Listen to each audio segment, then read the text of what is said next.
Is required is a much better educational system whereby nurses can be freed up to go and have that education specifically on tissue viability in addition to their other work. So there needs to be more education.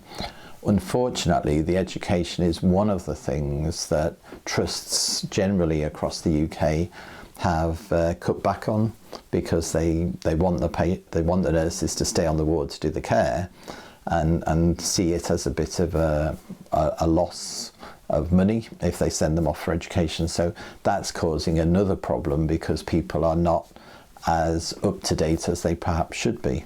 And again, although they have the computers available, because they're working long hours, they don't get a chance to look at the computer at work. And then when they get home, because they have family lives and should do, the last thing they want to do is then switch the computer on and start looking at medical or teaching packages that could help them with that. So from my perspective, I hope we achieve it most of the time, but we like to keep tissue viability and the patient's needs as high as possible on the agenda, keep it in the forefront of every clinician, whatever their discipline, whether they're a doctor, a nurse or a physio, and also ensure that we can try and deliver that in a different way.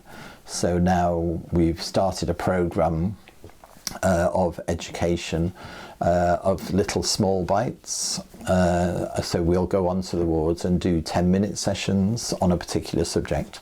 So it's short and sharp, it's a quick reminder, and the nurses can then get back with their other workload, and we're not having to drag them away to an education centre.